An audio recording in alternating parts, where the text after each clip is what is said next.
If a whole school bus vanished from your town and no one ever spoke of it again, would you still trust your neighbors?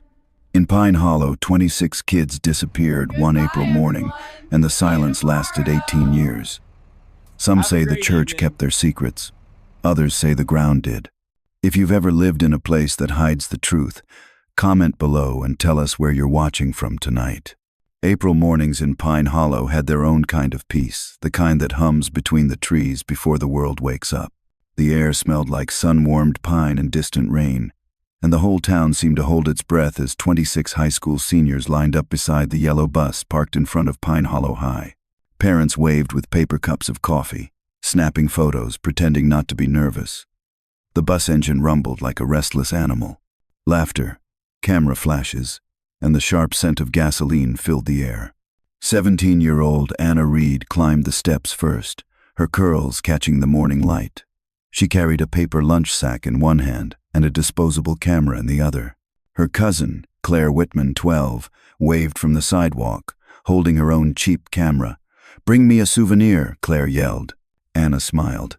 "How about a dinosaur bone?" Claire laughed. "Those are fossils, dummy." The bus driver, Robert Kane, leaned from his window. "Let's roll, folks. If we're late, the museum guide's gonna charge me for overtime." His voice had that fatherly weight small towns trust. One by one, the kids piled in. Backpacks, Walkmans, soda cans, and teenage chatter. The door hissed closed. Parents waved until the dust swallowed the bus, and Pine Hollow exhaled back into its slow rhythm, a place of church bells, grocery aisles, and stories that never leave the county line. By 11:45 a.m., the school bus stopped at Tucker's Gas and Feed on County Road 17. The station's old camera caught the kids piling out, laughing, teasing, stretching. Anna retied her shoe. White canvas with a rainbow stripe her cousin had teased her about. Kane paid cash for diesel. Everything looked ordinary.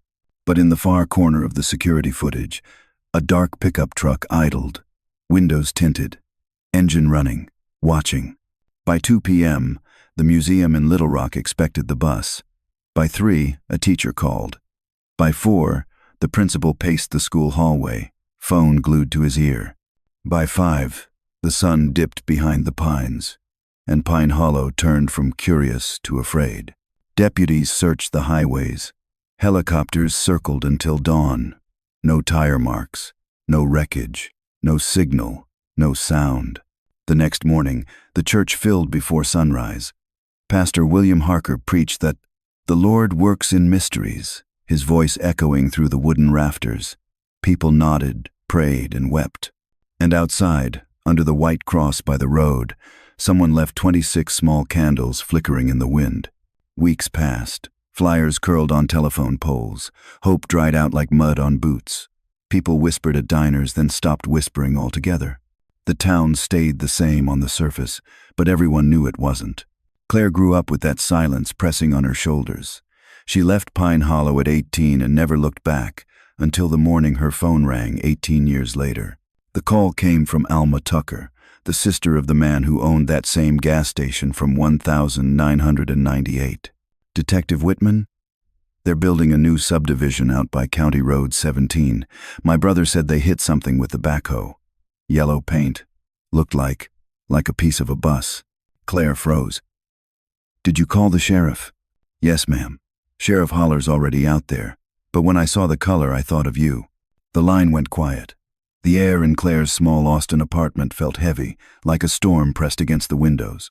For years she'd worked cold cases, missing persons, runaways, lost things that stayed lost. But this wasn't work. This was a wound reopening. She hung up, grabbed her badge, her jacket, and the worn shoebox from the top of her closet. Inside, old photos, receipts, and a single broken rainbow shoelace tied into a knot. She held it for a long moment, feeling its weight like memory itself. The drive from Austin to Pine Hollow took nearly 6 hours. The sky stretched forever, endless asphalt, billboards half swallowed by vines, and that same slow hum of spring. She didn't turn on the radio. Didn't need to. The past filled the silence on its own. By the time she pulled into town, evening had slipped in. The gas station was gone, now replaced by a fenced construction site and a portable floodlight buzzing in the dusk. Yellow police tape fluttered around a crater of red clay. Deputies moved carefully, and there it was, the first glimpse in 18 years. A curved piece of yellow metal, rusted, scarred, but unmistakable. Part of a window frame still clung to it, 2 shards of safety glass catching the light, and along the metal, faint but legible, 3 black letters, D45. Claire's breath caught. The same marking she'd seen in yearbook photos of the bus that vanished. Sheriff Jacob Holler, older now, heavier, with a gray beard and eyes full of ghosts, turned when he saw her. "Didn't think I'd ever see you back here, Whitman. Didn't plan to be," she said, voice low. He nodded toward the wreckage. Construction crew found it 3 feet down. Could have been deeper, but the rain shifted the ground. "You ever think about how time unburies what it wants?" Claire didn't answer. She crouched near the yellow metal. The smell of rust and clay filled her nose. Beneath the dirt, something glimmered, a small, half-buried shoe buckle. She brushed it free gently with a gloved finger. A tiny arc of color gleamed beneath the grime. Rainbow stitching. Her throat tightened. Anna's shoes. "Bag it," Holler said quietly. "We'll send it to forensics." Claire's mind blurred. 18 years, and here it was, not proof of death, but proof of something worse. Proof that the silence had been deliberate. That night, the local diner filled again, just like the first vigil all those years ago. People spoke in half-whispers, eyes flicking toward her booth. The waitress set down her coffee, hand trembling. "You're Anna's cousin, right?" Claire nodded. The woman leaned closer. "They said you'd come back when the ground gave up its secrets. Just be careful, detective. Some folks here don't want those secrets found." Later, back at the motel, Claire spread the evidence across the bed. Photos, notes, and the rainbow shoelace beside her badge. Outside, thunder crawled across the hills. She couldn't shake the feeling that someone was watching. Her phone buzzed a text, unknown number. She opened it, expecting a colleague. Instead, her blood went cold.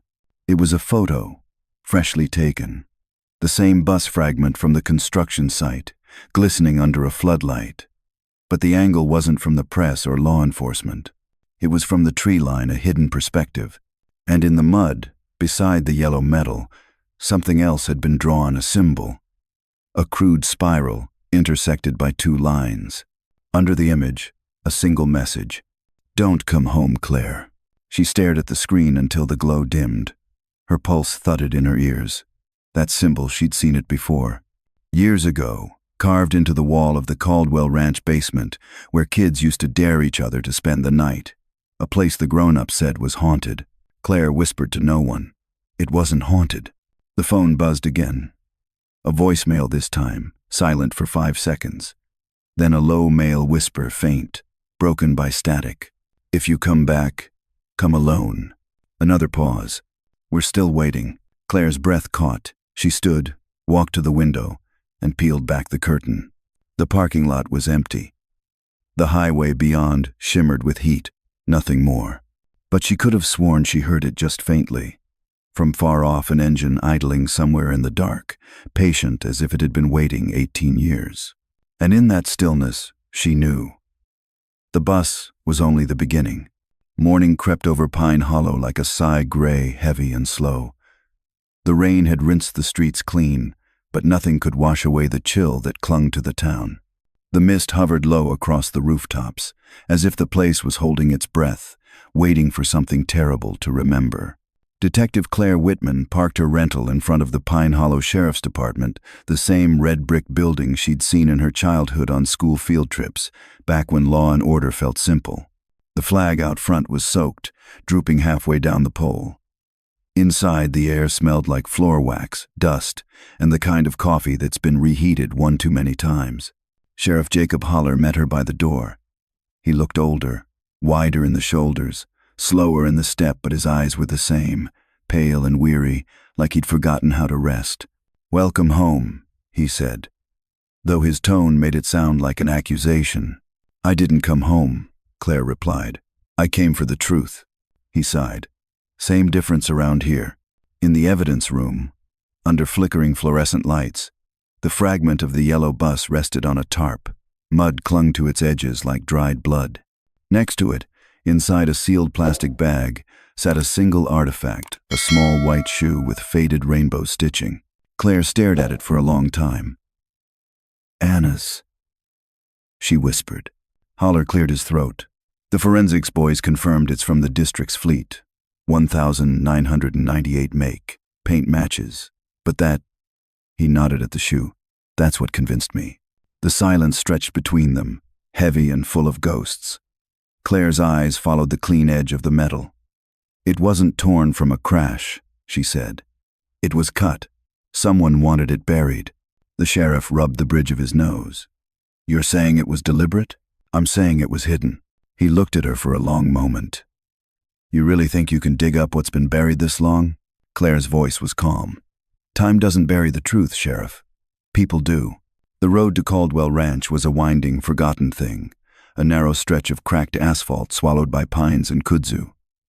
She drove it with her windows down, letting the humid air sting her face. The smell of cedar and old rain clung to everything. At the gate, a no trespassing sign leaned sideways, half-eaten by rust. Claire ducked under it and followed the dirt path on foot. The ranch looked like a skeleton, picked clean. The farmhouse collapsed inward, the barn standing crooked and tired. Inside the barn, shafts of sunlight sliced through broken planks, catching the dust like floating gold. The air was thick with mold and the faint metallic tang of old tools. Then she saw it carved deep into one of the support beams, a spiral crossed by two lines, the same mark from the photo someone had texted her. Her stomach turned cold. She brushed her glove across it, fresh cuts over old scars. Someone had been here recently. "Don't touch that," a voice rasped. Claire spun, gun drawn. A man stood in the doorway, tall but bent with age, wearing a dirt-stained denim jacket. His beard was gray, his eyes sharp and suspicious. "Name's Sam Harlan," he said, hands raised. "Don't shoot. I live down the road." She kept her gun steady. "You reported seeing the bus 18 years ago." His mouth twitched. "Nobody believed me. Said I was drunk. Maybe I was. But I know what I saw. That yellow bus turned off right here, down this road. Sun was setting, kids waving out the windows." He pointed toward the far field. Then poof, gone, like the earth swallowed it whole. Claire lowered the weapon. "You ever come back?" Harlan's laugh was rough. "Once. Found this place gutted. Cops came, told me not to stick my nose in other folks' business. I learned. Not everyone did," she said. He studied her face. "You're Whitman's girl, ain't ya? The one who lost her cousin." Claire didn't answer. Harlan nodded toward the mark on the beam. "You know what that is?" "I've got theories." "Well, here's mine," he said. "It's a warning not for outsiders, but for them. To remind whoever's left what they did and what they still owe." "What do they owe?" He looked toward the field again, his eyes wet with memory. "A debt you can't pay with prayers." By dusk, Claire found herself at Ruth's Diner, the only place still open after dark. The neon sign blinked unevenly. R. These. As if even the letters were tired. She took a booth near the back, ordered black coffee, and opened her notebook. Halfway through her second cup, a woman slid into the opposite seat. She was in her 60s, well-kept but nervous. Wedding band loose on her thin fingers. "Detective Whitman," she said softly. "You don't remember me, but I used to babysit you." "Evelyn Briggs. My husband was the mayor back then." Claire nodded slowly. "The mayor who promised answers." Evelyn's eyes dropped to her mug. "He meant well at first, but he got in too deep." "In what?" She looked around before speaking. "Something called the Covenant of Renewal. A private fellowship, churchmen, teachers, business owners. They said it was about faith, but it wasn't." Claire's pulse quickened. "What was it about?" Evelyn's voice trembled. "Purity. Sacrifice. They believed innocence could erase sin. My husband told me the bus was part of a ritual, not a crime." Claire stared. "You're saying they planned it?" Tears welled in Evelyn's eyes. "He thought no one would be harmed, that it was symbolic. But when the bus never came back, he broke. He'd wake up screaming, said the offering failed, that something went wrong, underground. Claire leaned in. Where underground? Evelyn shook her head. He never said, just that they sealed the place and swore silence. The diner's front door opened. A gust of cool air followed a man in a dark coat who took a seat near the counter. He didn't order anything, just watched. Evelyn's hands trembled. You shouldn't have come here, she whispered. They still meet. Not often, but enough.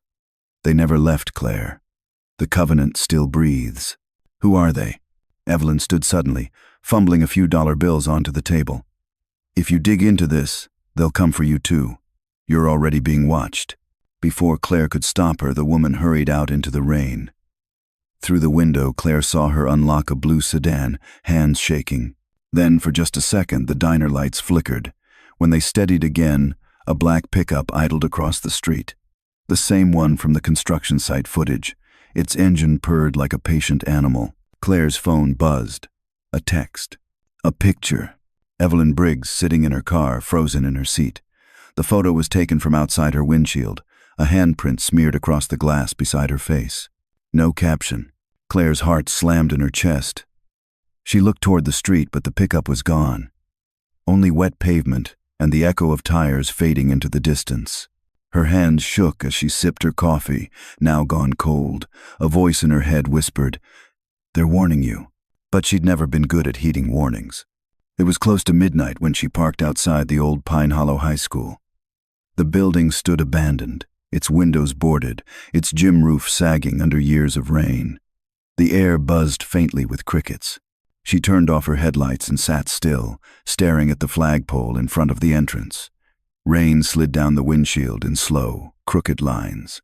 Then movement. A girl. Standing in the rain.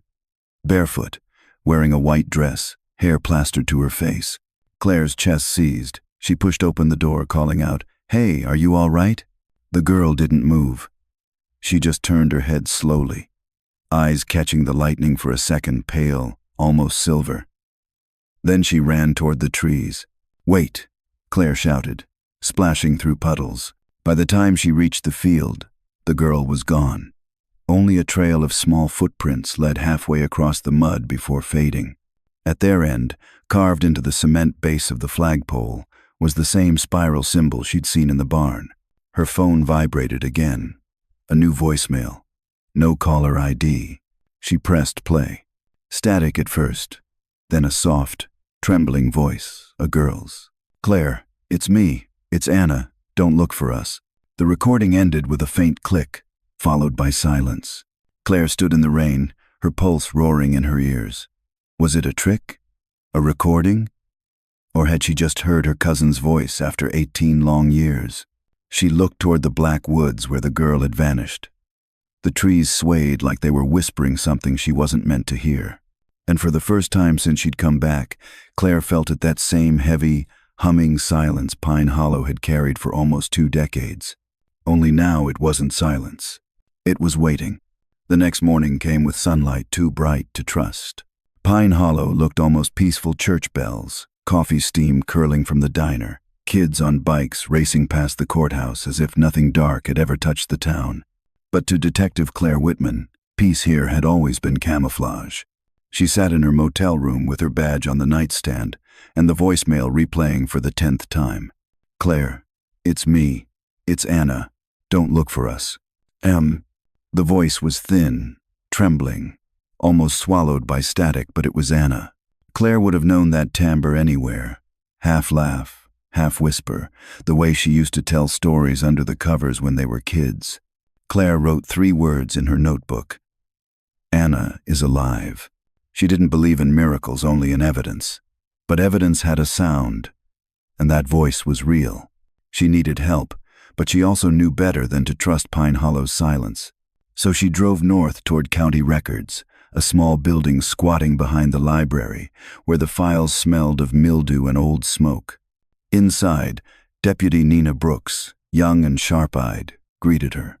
"I heard you were back," Nina said, pushing her glasses up. "Didn't think you'd ever return." "Didn't plan to," Claire replied. "I need ownership records, Caldwell Ranch, First Baptist Church. and anything tied to the Briggs Family Foundation. Nina frowned but nodded. That's a wide net. I'm fishing for ghosts. An hour later, surrounded by yellowed pages and ink-stamped deeds, Claire saw it. The Pine Hollow Renewal Fellowship, incorporated in 1996 under the name of Pastor William Harker. Its board included Thomas Briggs, Evelyn Briggs, and Richard Sloan, whose son now owned the construction site where the bus had been found. Holler hadn't mentioned any of this. Nina leaned over her shoulder. That's weird, she said. The fellowship went inactive in 2002, right after the bus disappeared. Claire traced her finger down the page. They didn't dissolve. They just went underground. That night, Claire parked outside First Baptist Church. The building loomed against the fading sky, white columns stained with rain, windows glowing with amber light from a service that should have ended hours ago. She slipped around the back, past the old graveyard where headstones leaned like drunks, and found a cellar door half buried beneath vines. Rusted, locked with a heavy latch. She pried it open with her crowbar. The smell hit first mold, dust, and something faintly metallic. The flashlight beam swept across stone steps, damp walls, and carvings that mirrored the spiral and cross symbols she'd seen before. God, she whispered. The cellar opened into a room beneath the sanctuary. Rows of wooden pews lined the walls, smaller, older, marked with initials carved deep. At the far end, an altar of rough stone dripped wax from hundreds of burned-down candles. And above it, painted directly onto the wall, a single phrase in black, "The offering renews the flesh." A sound echoed the creak of a door above her. Claire killed her flashlight, crouched behind a pew, hand on her gun. Footsteps descended the stairs. Two voices, male, quiet, familiar. She strained to hear. "The girl in the diner," one said. She shouldn't have spoken. She didn't say much," the other answered. "But it's enough to stir things again. You know what happens when curiosity wakes." A pause. "What about Whitman? She'll find what we left for her." "They always do." Claire's pulse thudded. She recognized that second voice, smooth, cold, practiced. Pastor William Harker. He was alive. She peered through a gap in the pew. The light from their lantern flickered across his face, older now but unmistakable. He placed a leather-bound book on the altar, brushing dust from its cover. "She'll come here," Harker said, "and when she does, we'll finish what should have been completed in '01. The other man murmured agreement. They lingered a moment, then turned back up the stairs. When the sound faded, Claire rose and crossed to the altar. Her hands shook as she lifted the book. The leather was cracked, embossed with the same spiral symbol. She opened it carefully. Inside, lists of names, all written in careful script. At the top, a title, Covenant Register, The Children of Renewal. Her eyes skimmed down the first column, all 26 missing students. And below them, Daniel Cooper, added 2 years later. The last name chilled her. Anna Reed Reborn, 2019. Claire stumbled back. The candle wax snapped like small bones under her boots. Anna, alive, but reborn? She left the cellar in silence, locking the door behind her, heart hammering like a war drum. Outside, the town had gone still. No headlights, no passing cars, just the hum of crickets and the faint toll of a bell marking 9 o'clock. As she reached her car, her phone buzzed again. A new message. No number. A video this time. The camera panned slowly through a dark room, concrete walls, flickering lights. At the center, a chair. In the chair, a young woman. Hair matted, skin pale, eyes unfocused. For a second, the image froze long enough for Claire to see the rainbow stitching on her shoe. Then the woman looked up. "Claire?" she whispered. "It's not over." The video cut out. Claire's hands clenched around the phone. Her chest felt hollow, her throat raw. Behind her, somewhere in the shadows near the graveyard, gravel crunched. She turned, gun drawn. "Who's there?" No answer. Just the slow, deliberate creak of the church's main door closing on its hinges. The sound echoed through the night, long and low, like a sigh from something ancient. She forced herself to breathe, scanning the darkness. A shape moved by the tree line, tall, broad-shouldered, watching. "Show yourself," she said, voice steady. But the shape only tilted its head, then melted back into the dark. Claire ran toward it, flashlight cutting through rain and shadow, but the space was empty. Only a single object lay on the ground, a photograph, soaked but intact. It was the same Polaroid that had started this whole thing, the one of the bus full of smiling students, waving from their seats. But this time, something new had been added to the image. Behind the children, faint but visible in the bus's rear window, stood a tall man in a black coat. His face turned toward the camera, his eyes two white slits of reflection. Across the bottom of the photo, a fresh line of ink, smeared but legible. "The renewal begins again." Claire felt her breath catch, her pulse quicken. She looked up, scanning the night, half expecting that same reflection, those same eyes to appear in the glass of her car window. But there was only darkness. Still, she could feel it. The covenant wasn't gone. It had simply been waiting. And now, it was awake again. Rain came hard over Pine Hollow that night, steady, heavy, relentless, washing mud down the gutters and turning every streetlight into a pale halo. To most folks, it was just another southern storm. But to Detective Claire Whitman, it sounded like a countdown. She hadn't slept. The image from the Polaroid haunted her.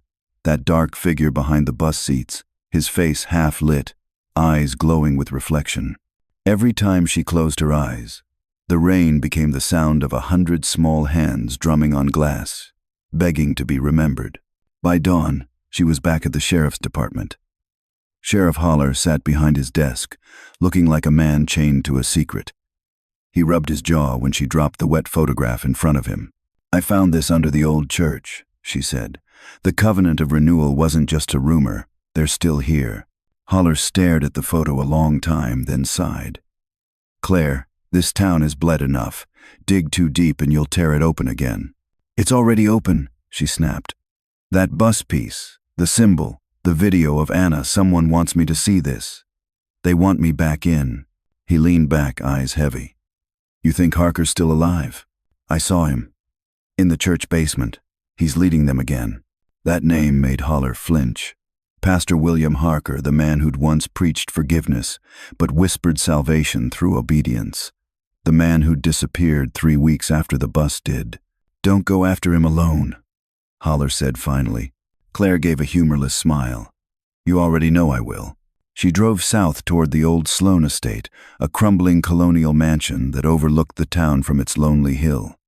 According to property records, the Renewal Fellowship had met there in private until 2002. By the time she reached the gate, the rain had thinned to a cold drizzle. The iron fence creaked as she pushed through, her flashlight beam cutting through mist. The mansion stood silent, windows dark, porch sagging like an old jaw. Inside, the air smelled of damp wood and thyme. She moved carefully, light sweeping over portraits of long-dead Sloanes staring down with eyes painted too lifelike. One frame had been shattered, only the nameplate remained. Richard Sloane, founder of the Renewal Assembly. The floorboards groaned beneath her boots. Somewhere above, a faint hum echoed low, rhythmic, mechanical. She followed the sound up the grand staircase, heart tight, breath shallow. At the end of the hall, a half-open door spilled a narrow line of light. She pushed it wider. The room beyond was enormous, once a ballroom, now a chamber of dust and devotion. Rows of wooden chairs faced a platform draped in crimson cloth. A single bulb swayed from the ceiling, casting slow-moving shadows. And on the stage, covered by a sheet of plexiglass, lay a chalk circle filled with carvings, the same spiral cross symbol, painted over and over in black. At its center stood a podium with a thick, leather-bound book, identical to the one she'd found beneath the church. A small brass plaque read, "The Assembly Record Property of the Covenant." Claire stepped closer, her boots echoing. She flipped the cover open. The pages were full of names, signatures, and dates, written in perfect order. One entry stopped her cold. The 28th of March 2019, the Assembly reconvened. Presiding, Pastor W. Harker. Beneath it, A new list, a dozen names. She recognized one instantly. Sheriff Jacob Holler. The air seemed to vanish from her lungs. She whispered, "No, not you." Then came the soft creak of a floorboard behind her. Claire spun, gun raised. A man stepped into the dim light, Holler himself. Hat in hand, uniform damp with rain. His expression was sorrow, not surprise. "I told you to stop digging," he said quietly. Her voice cracked. "You're one of them?" He shook his head slowly. "Not anymore. I was young, scared. They said it was a civic pledge, a prayer for protection. I didn't know what Harker meant by renewal until it was too late." She didn't lower her gun. "How deep were you in?" "Deep enough to know they never stopped meeting." "Then help me stop them." Holler's eyes glistened. "You can't stop faith, Claire. Not when it rots this deep. They think the offering failed because one of the chosen lived." Her throat tightened. "Anna." He nodded. "And if they find her—" A loud clang cut him off. Somewhere below, a door slammed open. Footsteps echoed through the halls, quick and purposeful. "Hil, hola his." But Claire was already moving, diving behind a collapsed piano as a group of men entered the ballroom. They wore dark coats, soaked from the rain, faces half hidden beneath the low light. Pastor Harker led them, older now, silver hair slicked back, but his eyes burned the same way they had in old photographs, cold, convinced. He stood before the circle, raising both hands. "Tonight, we cleanse the memory of our failure," he said, voice echoing. "The marked shall rise, and the lost shall return." Claire's pulse thudded in her ears. Harker turned to his followers. "Our covenant began with 26, but the 27th betrayed the gift. Find her and finish what was promised." "Anna," Claire whispered. Then Harker looked straight toward her hiding place. "And if the bloodline resists again," he said softly, "then the cousin must join the offering." Her stomach dropped. He knew she was here. Holler stepped forward from the shadows. "That's enough, Harker." The followers froze. "You've already damned yourself," Holler said, raising his weapon. "Don't take her with you." Harker's smile was small and terrible. "You were forgiven once, Sheriff. Do you really wish to fail the covenant twice?" "Yeah," Holler said. "Guess I do." He fired. The shot cracked through the ballroom, glass raining from the chandelier. Chaos erupted, shouts, footsteps, gunfire. Claire bolted for the stairs, ducking behind pillars, heart hammering. She burst through the front door into the rain, running until her lungs burned. Behind her, lights flared in the mansion's windows, flashlights, movement, a scream she couldn't place. At the gate, she turned back once. Through the sheets of rain, she saw the silhouette of Holler in the doorway, gun raised, shouting her name before two dark figures grabbed him from behind and dragged him back inside. The door slammed. Then silence. Claire's breath came in ragged bursts. She stumbled toward her car, soaked, shaking. Her hands trembled so violently she could barely start the engine. She drove blind for miles, until the road bent back toward town. Her phone buzzed on the seat beside her. One new message, no number. It was a single photo. Holler, kneeling inside the chalk circle, his head bowed. A spiral symbol painted across his forehead. Under it the caption read, "The assembly has chosen." Claire's hands went cold. She looked up, headlights cutting through fog, and for an instant thought she saw someone standing in the middle of the road, a young woman, rain streaming off her hair, her white dress clinging to her frame. Anna. But when the light blinked again, the road was empty. Only the echo of her cousin's voice seemed to drift through the storm. "It's not over, Claire." It never was.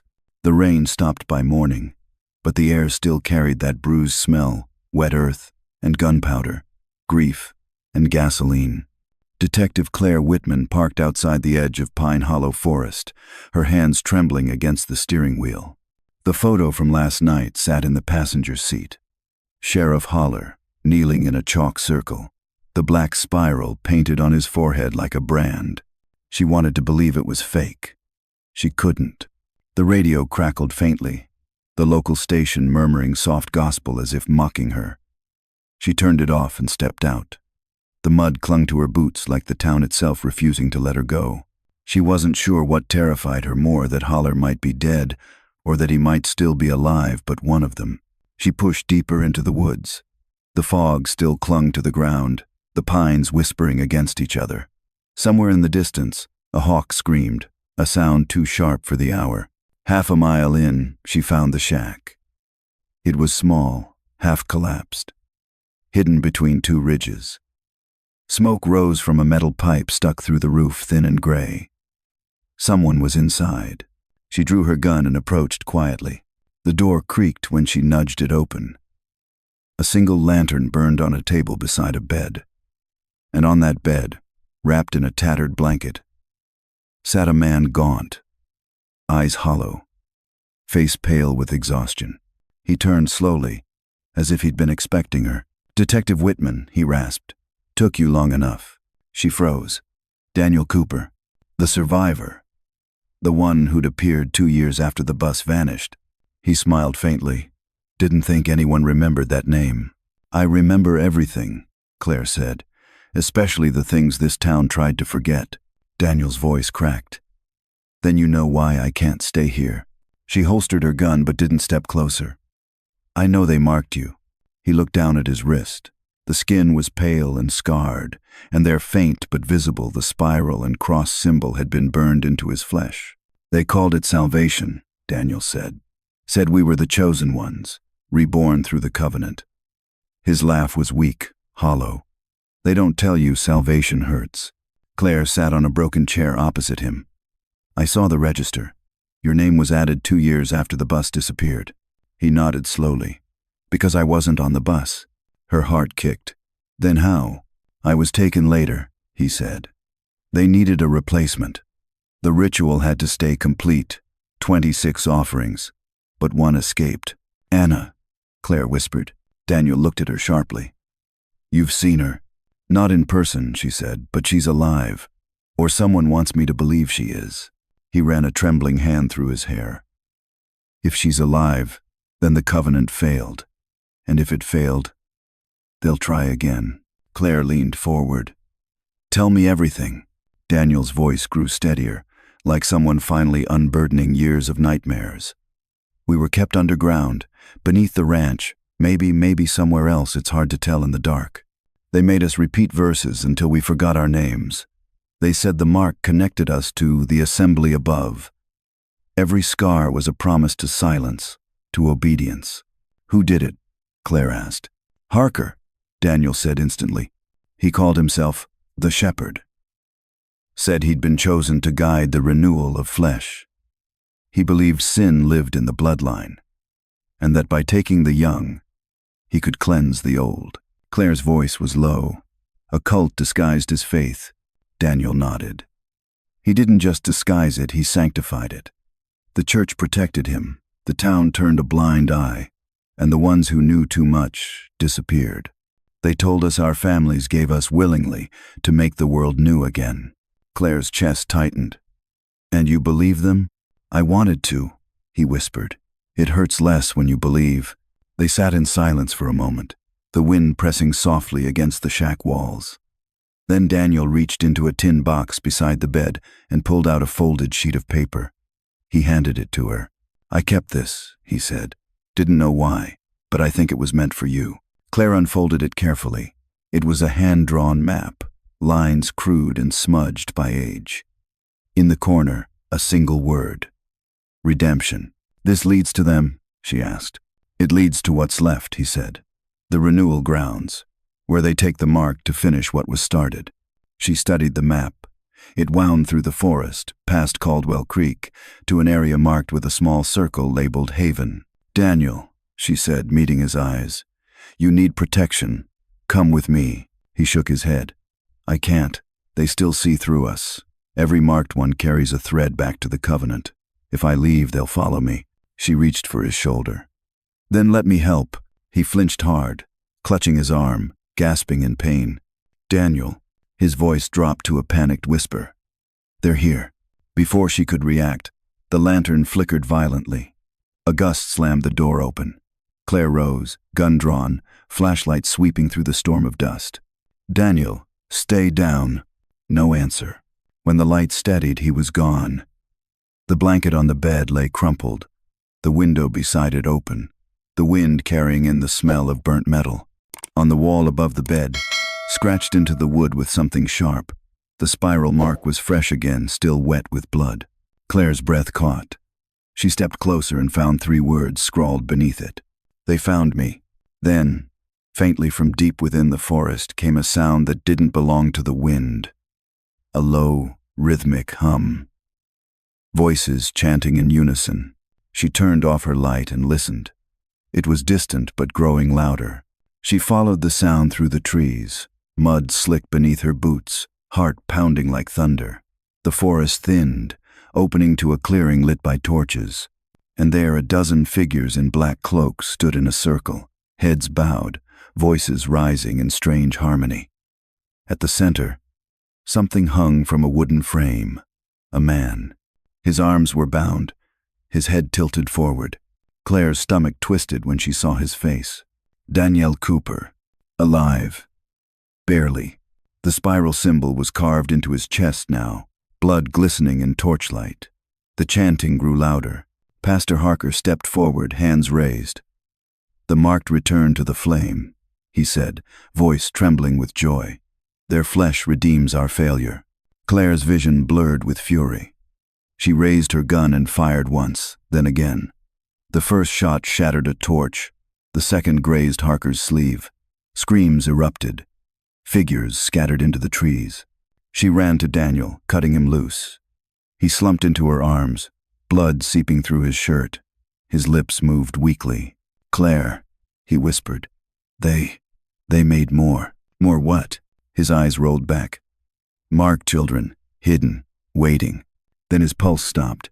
Claire swallowed hard, blinking through tears, staring down at the man who tried to escape twice and failed both times.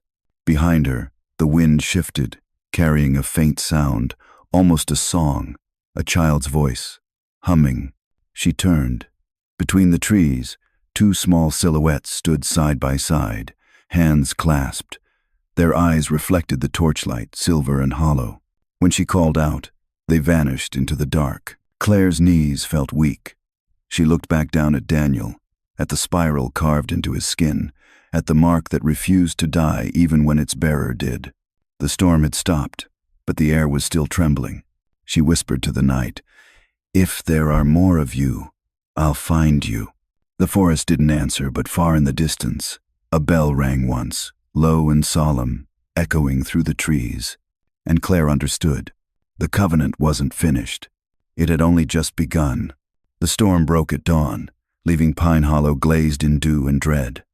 Steam rose from the pavement like the town was exhaling something poisonous. For Detective Claire Whitman, every street felt quieter than it should be, too still, too obedient, like the whole place was listening. She drove toward First Baptist Church, the same white building that had stood at the town's center since 1904. From the outside, it looked harmless, steeple-tall, cross-gleaming, flowers blooming neat and bright. But Claire had learned that evil often picked tidy places to hide. The sheriff's cruiser wasn't in its usual spot. Holler was still missing. The photo of him kneeling in the chalk circle burned behind her eyes. She gripped the steering wheel until her knuckles went white, then got out, hand instinctively brushing the gun at her hip. The front doors were unlocked. Inside, the sanctuary was warm and golden.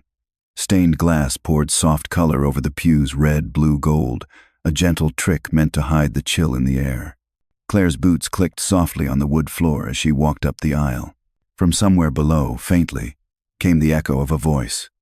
A low, rhythmic chant, too muffled to understand. Her pulse jumped. She remembered the cellar from weeks ago, the altar, the carvings. She found the side corridor that led to the back stairwell, the one that descended beneath the choir loft. The door was padlocked again. She took out her crowbar. 1 hit, 2. The metal snapped. The smell rose up to meet her. Mildew, wax, and something older like earth that hadn't seen air in a century. She clicked on her flashlight and descended. The basement stretched longer than she remembered, stone walls, dripping pipes, and narrow arches that tunneled into shadow. On the walls, the spiral and cross symbol appeared again and again, carved deep into the stone like the walls themselves were branded. She followed the sound, the voice. It was clearer now, male, steady, praying in Latin. Claire turned a corner and froze. The room beyond was lit by dozens of candles. At its center stood Pastor William Harker, dressed in a black cassock, his hair silver under the flickering light. In front of him knelt 6 figures, townspeople. Ordinary faces she recognized. The pharmacist, the school custodian, one of the city councilmen. Each had the same mark painted on their forehead. Harker's hands were raised, his voice calm and commanding. The covenant renews in blood and silence. The marked have been found. The vessel awaits. Claire's heart hammered. The vessel. The word turned her stomach. She stepped into the doorway, gun drawn. "Put your hands where I can see them." Every head turned. Harker smiled small, gentle, as if she'd just come home. "Detective Whitman," he said softly. "We prayed for your arrival." "Don't move," she snapped. "Why would I run from faith?" He took one slow step toward her, palms open. "You think this is about death, but we serve renewal. You, of all people, should understand resurrection. You've seen her." Her throat tightened. "Anna?" He nodded. "The prodigal child returned. The covenant is complete through her. The offering lives again." "Where is she?" Claire demanded. "Closer than you think." Before she could answer, a sound echoed from the far end of the tunnel. Footsteps, soft but quick. Claire pivoted, flashlight slicing through darkness. "Don't shoot," a voice called. A figure emerged, Deputy Nina Brooks, breathing hard, eyes wide. "Claire, you need to see this," she gasped. "The morgue, the victims, they're gone." "What victims?" Claire said, not taking her gun off Harker. "The ones from last night. The ritual site. Daniel Cooper's body missing." Claire's blood went cold. Harker chuckled. "You see, even in death, the marked return to us. Flesh to earth. Earth to covenant." Claire fired a warning shot into the wall. "You're done preaching. Get on your knees." But Harker didn't flinch. He simply turned toward the altar and reached into a wooden box beside it. "Stop." He lifted something small. A child's shoe. White. Rainbow stitching, faded with time. "Anna's shoe." Claire's voice cracked. "Where did you get that?" Harker met her eyes, and for a moment there was almost pity in his face. "She brought it back to us, Detective. The mark calls all its children home." Then, suddenly, the candles flickered and went out. Darkness swallowed the room. Claire spun, flashlight beam cutting wild arcs across the stone. "Brooks, stay close." But when the light steadied, Nina was gone. Only her radio lay on the floor, hissing with static. "Brooks." Silence. Then a whisper, inches from her ear. "You can't save what belongs to the covenant." She turned and fired. The flash lit the room for half a heartbeat. Harker was gone. The followers scattered down tunnels like shadows peeling from walls. She ran after them, chasing the echo of their steps through the maze of corridors. Her flashlight caught movement ahead, the tail of a coat vanishing around a corner. The passage opened into a vast underground chamber she'd never seen before. The ceiling arched high, ribbed with old timber beams. In the center stood a stone baptismal pool, half filled with murky water. Floating in it, a body. Claire rushed forward, pulling it out. It was Holler, alive. Barely. His skin was pale, lips blue, the spiral carved faintly on his chest. He coughed water, eyes rolling open. "Claire," she held him. "You're okay. I've got you." He gripped her arm weakly. He took them underground, all of them. "The children." "What children?" His voice trembled. "They were never buried, Claire. The bus wasn't a grave. It was a door." Her stomach dropped. "A door to what?" He coughed, a rattling sound deep in his chest. "To them. To the ones below." He went still. For a long moment, Claire knelt beside him, the sound of dripping water filling the silence. Then faintly, from somewhere deeper in the tunnels, came a child's laugh light, echoing, wrong. She stood slowly, flashlight trembling in her hand, and followed the sound. The tunnel narrowed, then widened into a cavern lined with stone steps. Candles burned in small alcoves, lighting a mural painted across the wall, a school bus, drawn in red pigment, its doors open, children stepping out into darkness. Above it, written in black, the words, "The covenant of renewal welcomes its return." At the bottom of the mural, something glittered, a metal tag, half buried in dust. Claire picked it up, wiped it clean. It was a keychain, shaped like a tiny camera. The one she'd given Anna when she was 12. She turned it over. On the back, scratched by hand, were 4 words. "We never left, Claire." Her throat locked. She staggered back, heart racing. Behind her, a shadow detached from the wall, tall, slender, moving silent. She spun, gun raised, but the figure was gone. Only the echo of slow, deliberate footsteps retreating into the dark. Claire backed toward the stairs, whispering to the empty air, "You can't hide her from me." The last candle flickered and went out, leaving her in complete darkness. Then a voice, soft, childlike, echoed through the tunnels. "We're still waiting for the bus." The words bounced off the stone, impossibly far yet close enough to chill her skin. And in that suffocating dark, Claire realized the truth: the church had never been a house of God. There was a gateway, and something beneath Pine Hollow had been waiting a very long time for the door to open again. Rain had finally stopped, but the sky over Pine Hollow still glowed a bruised orange from the wildfires burning miles away. The air carried the smell of smoke and wet ash, thick enough to sting the eyes. Detective Claire Whitman stood outside the sheriff's office, sleeves rolled up, hair matted to her neck. She hadn't slept in 36 hours. Inside, chaos buzzed like a hornet nest.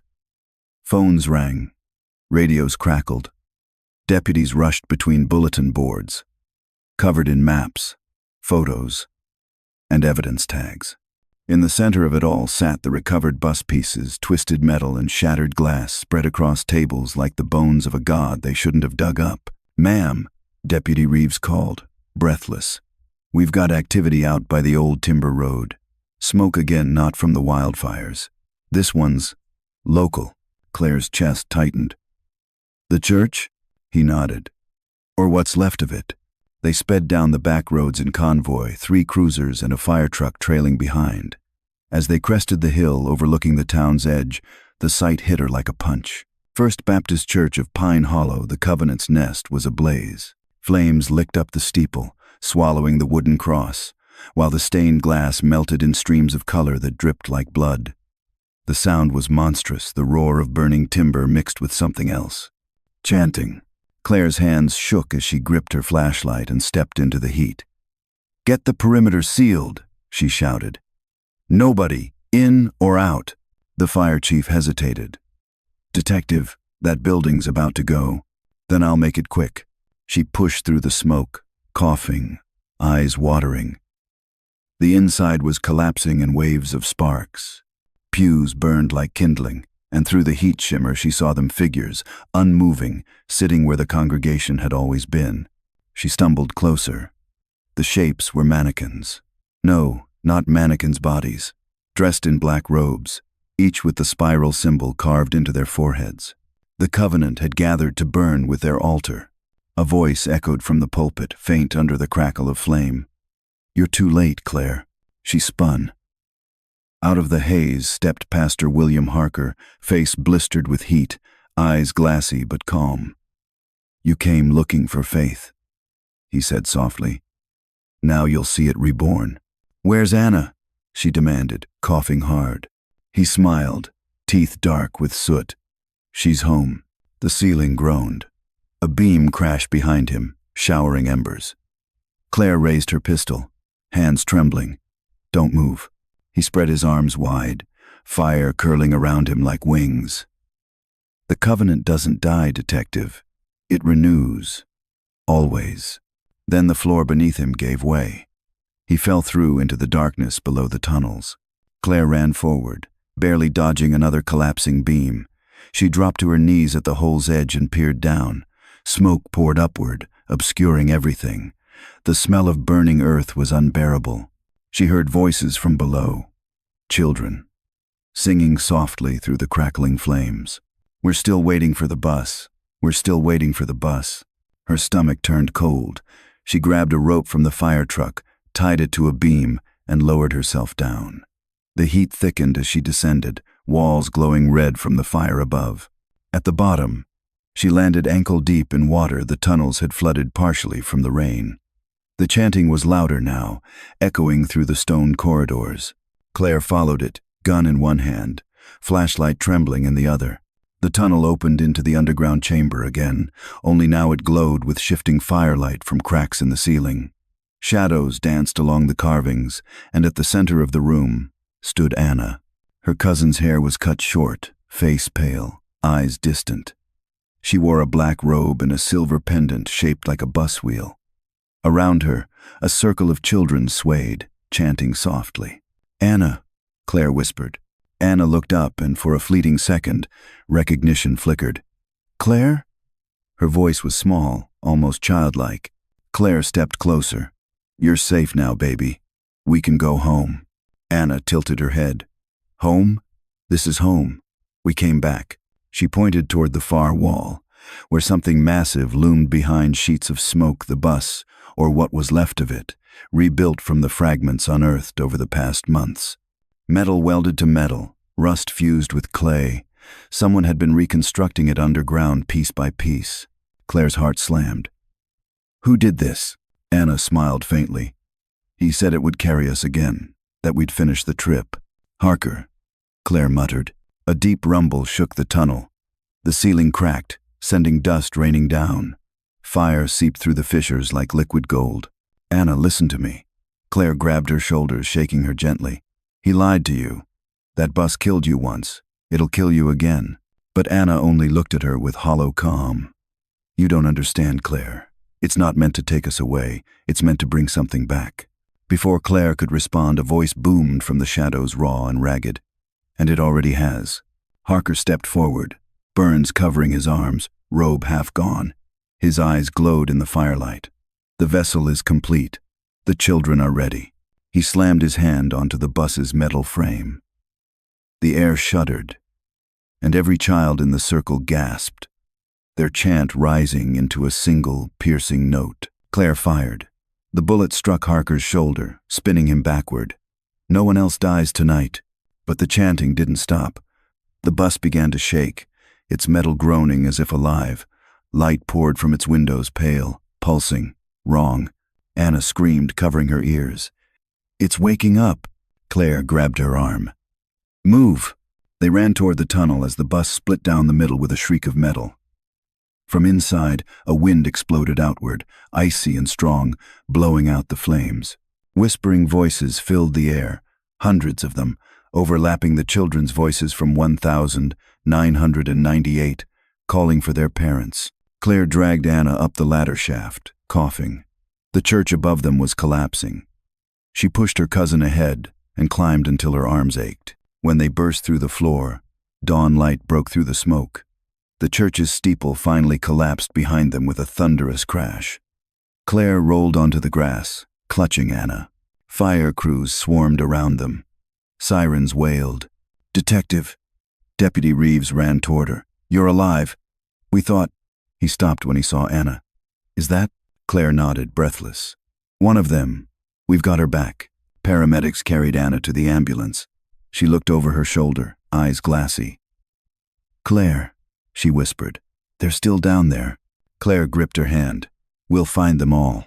But before the doors closed, Anna added softly, "You don't understand. They're not down there. They're everywhere." Claire's breath caught. "What do you mean?"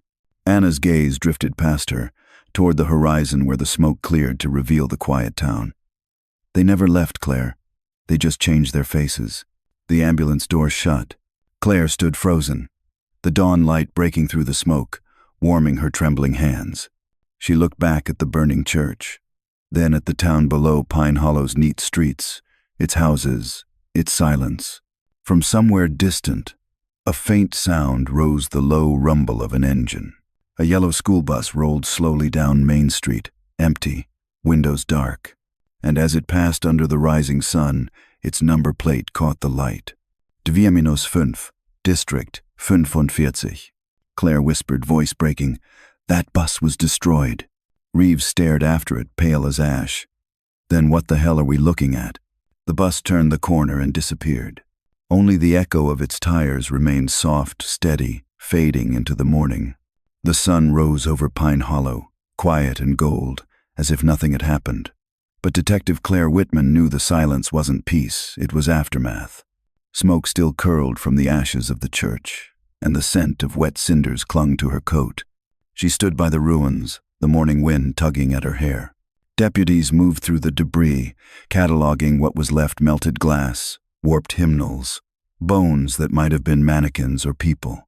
No one could tell anymore. Across the field, paramedics wheeled Anna toward a waiting van bound for the state hospital. Her face was calm now, too calm. When Claire approached, Anna turned her head and smiled faintly. "They're not gone," she said softly. Claire crouched beside her. "The Covenant?" Anna nodded. "The bus wasn't the end. It was the beginning. Every town has one, Claire. Every town needs to believe its children are safe." Claire's heart sank. "Anna, you're safe now. You're with me." But her cousin only whispered, "For now." The doors shut, and the van rolled away, its tires cutting thin grooves through the damp soil. Hours later, Claire sat alone in her motel room, surrounded by files, Polaroids, and maps. The television murmured a news anchor's voice. "Authorities confirm at least 14 dead in the Pine Hollow fire." Detective Whitman declined to comment. She muted the sound. Her reflection in the dark screen looked older, heavier, not just from exhaustion, but from something deeper. The kind of weight that comes when you realize evil doesn't die, it just changes its name. A knock came at the door. She opened it to find a courier, young, polite, holding an envelope. "This was left at the station for you, ma'am. No return address." She took it. "Thank you." The envelope was pale yellow, edges singed as if touched by flame. Inside was a single Polaroid. A school bus, gleaming new, parked in front of an elementary school in Ohio. Children lined up beside it, smiling, backpacks on their shoulders. And on the side of the bus the painted number, D4-5. Claire's stomach clenched. She turned the photo over. 4 words scrawled in red ink. "We are still waiting." The room seemed to tilt. She grabbed her phone, dialing the sheriff's line, but before it rang through, another sound filled the air, faint, distant, mechanical. An engine. She froze, walking slowly to the window. On the far road beyond the motel, through the morning fog, a yellow bus rolled by, empty, its headlights off. For a moment, she thought she saw Anna in the window, or maybe just her reflection. Then it turned the corner and vanished. Claire stood there a long time, hand trembling around the Polaroid, until the silence settled again. Finally, she whispered to no one. The field trip never ended. Outside, the wind carried the faintest echo, the sound of children laughing, far away, fading into the woods. And deep beneath the ashes of Pine Hollow, under the soil still warm from fire, something metal shifted softly, the groan of a bus door opening. The story of Pine Hollow isn't just a tale of mystery or fear. It's a mirror held up to our society, reflecting how silence can be more dangerous than evil itself. Beneath the haunting image of a missing school bus lies something profoundly human. The cost of denial, the courage it takes to confront truth, and the quiet heroism of those who refuse to look away. Detective Claire Whitman's journey through the ashes of her hometown is a reminder that trauma never stays buried. It seeps into the soil, into families, into the air we breathe. Every generation inherits the courage or the cowardice of the one before. The covenant that destroyed Pine Hollow was not born from monsters, but from people who traded morality for comfort, truth for control. And in that, the story becomes painfully real. It challenges us to ask uncomfortable questions. How often do we choose silence when speaking up might save someone? How many times have we mistaken tradition for truth? The story forces us to face the reality that evil is not always loud or violent. It is often polite, respected, and hiding behind the mask of normalcy. Yet amid the darkness, the vanishing of District 45 also carries hope. It shows that love, memory, and persistence can break the strongest curse. Claire's determination to bring back her cousin is not just a detective's duty, it's an act of love that restores humanity to a town that lost it. The message lingers long after the final page. Healing begins the moment we stop pretending not to see. Truth, no matter how painful, is the only light strong enough to burn through generations of silence. And sometimes, the bravest thing we can do is simply keep looking,